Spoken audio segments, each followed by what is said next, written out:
ঢাকায় আবারও শুরু হয়েছে স্বয়ংক্রিয় ট্রাফিক বাতি। বন্ধ হতে যাচ্ছে হাতের ইশারায় ট্রাফিক নিয়ন্ত্রণ। প্রাথমিকভাবে ২২টি পয়েন্টে বসানো হচ্ছে ট্রাফিক বাতি। বাস্তবায়ন করছে ঢাকার ২ সিটি কর্পোরেশন, ডিএমপি ট্রাফিক বিভাগ এবং বুয়েটের বিশেষজ্ঞ দল।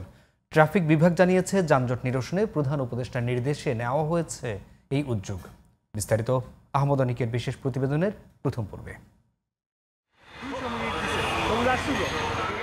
রাজধানীর বিজয় সরণি ট্রাফিক সিগন্যাল। এতদিন হাতের ইশারায় ট্রাফিক পুলিশ যানবাহন নিয়ন্ত্রণ করলেও এখন গাড়ি চলাচল করছে সিগন্যাল বাতি অনুসরণ করে।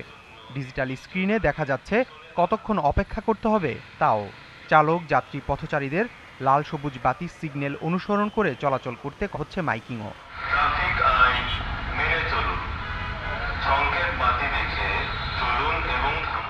সম্প্রতি ঢাকার গুরুত্বপূর্ণ ট্রাফিক সিগন্যাল অটোমেশনের অংশ হিসেবে বিজয় সরণি সহ কিছু স্থানে পরীক্ষামূলক কার্যক্রম শুরু হয়েছে। দীর্ঘদিন পর ঢাকার সড়কে ট্রাফিক সিগন্যাল ব্যবস্থা ফিরে আসায় খুশি চালক ও যাত্রীরা। সিগন্যাল বাতির মাধ্যমে যাত্রী অথবা যারা আছে গাড়ি নিয়ে চলে অত্যন্ত একটা সুন্দর একটা সময়ের সাশ্রয়। আগে যেমন সিগন্যাল ধরতো 10 মিনিট 20 মিনিটও রেখে দিত। আগের চাইতে এখন মোটামুটি সময় একটু কম লাগে। এক লেনের গাড়ি অন্য লেনের পরে ছাড়া হচ্ছে, এটা খুব ভালো। সিগন্যাল বাতির সঙ্গে চালকদের তাল মিলাতে ট্রাফিক পুলিশও কাজ করছে রাস্তায়। চালকেরা অভ্যস্ত হয়ে গেলে পরবর্তীতে সিগন্যাল পুরোপুরি নিয়ন্ত্রণ হবে স্বয়ংক্রিয়ভাবে, জানান মাঠের ট্রাফিকরা।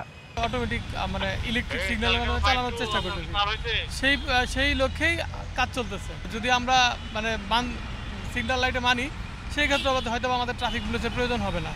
ট্রাফিক সিগন্যালগুলোতে বসানো হচ্ছে লাইটের পোল, বৈদ্যুতিক ও ইন্টারনেট সংযোগ সহ নানা যন্ত্রপাতি।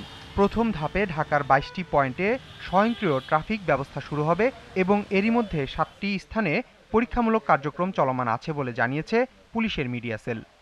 মাননীয় প্রধান উপদেষ্টার কার্যালয়, Dhaka metropolitan police, city corporation এবং বুয়েটের সম্মিলিত প্রচেষ্টায় টেকনিক্যাল সাপোর্ট থেকে শুরু করে অন্যান্য যে সাপোর্টগুলো সেগুলো নিচ্ছি। আশা করি এই প্রজেক্টটা অনেকটাই ফলপ্রসূ হবে। পাইলট প্রজেক্টের অভিজ্ঞতা কাজে লাগিয়ে পরবর্তীতে ঢাকার সব সিগন্যাল আধুনিকায়ন করা হবে।